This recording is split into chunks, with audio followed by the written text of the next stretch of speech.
As the Taliban has held power in Afghanistan over the past year, women have been subjected to violence and terror.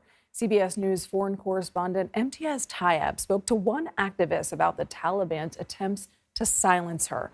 Imtiaz, good morning. Nikki, good morning to you. Well, across Afghanistan, women and girls continue to fight for even the most basic rights. We spoke to one 25-year-old activist. A warning now, some of the details of her story may be difficult to hear. Tamana Paryani's screams pierced the night in her quiet Kabul neighborhood when armed Taliban intelligence officers started banging on her door. The women's rights activist filmed the ordeal on her phone, broadcasting to the world as she begged for help.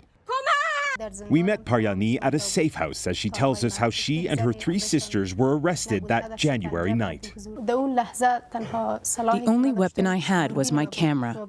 I knew I had to speak out, despite how dangerous the situation was. I did it so that I could show the world what the Taliban are really like, what kind of group they are, and how they seek to forcefully silence women. How long were you in prison for? For about 1 month. And how were you treated? Cruelly. They treated me disgracefully. They tortured me using cables, pipes, and whips. As they were torturing me, they would record it. It was a terrifying experience. Paryani says she was arrested because the Taliban thought she was organizing protests around the country against their latest decree that the Islamic headscarf, or hijab, was now compulsory.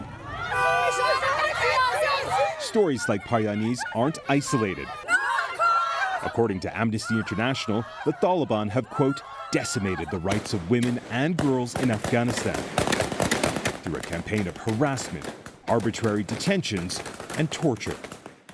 Abdul Qahar Balki is the Taliban spokesman for the Ministry of Foreign Affairs. We spoke to women's rights activists.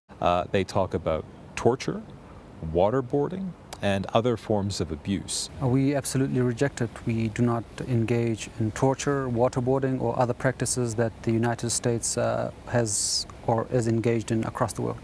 So these women are lying? If indeed their cases were true, the government would take the appropriate actions to address them. Paryani says while she was in prison, there were times when she contemplated suicide. Every time I thought about taking my own life, I'd think about the future of my 3 sisters. If I'm dead, what will happen to them? But the Taliban were forced to release me. They couldn't kill me because I recorded my arrest. What do you think the world needs to know about the Taliban today?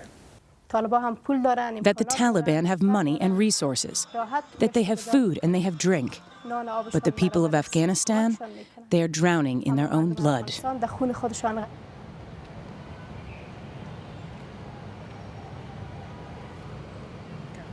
Now, Paryani tells us that she will continue to fight for the rights of women and girls, despite the very serious risks.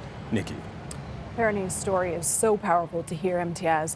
I know you also spoke with female protesters. What did they tell you about why they continue this fight despite their treatment? Nikki, the short answer is they have no choice. They have to go out on the streets. They have to fight for their rights because, in their words, nobody else will fight for them. But as we've seen in our report, they face horrific consequences whenever they do fight for their rights. In fact, just a few days ago, before the 1-year anniversary of the Taliban takeover of Afghanistan, as we saw in our report, women took to the streets, just a small number of them, only 40 of them, to fight for their basic rights, and they were met with live gunfire. That is the state of women's rights in Afghanistan as they see right after right after right removed from them. Nikki. It's almost impossible to believe. Imtiaz, are there any consequences for the Taliban treating women this way? Inside of Afghanistan, in short, no, there are no real consequences for them. The Taliban is in control of nearly all of this country and are controlling it with a vice-like grip.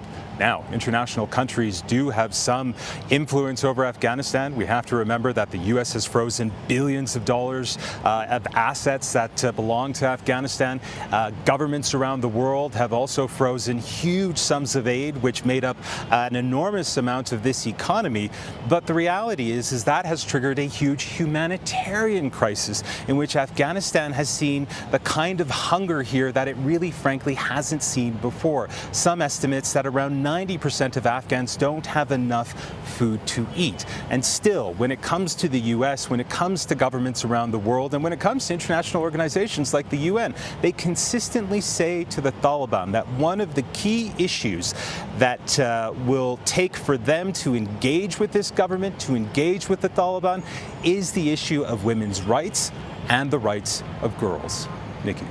Imtiaz, are women having this fight on their own, or are any men stepping in?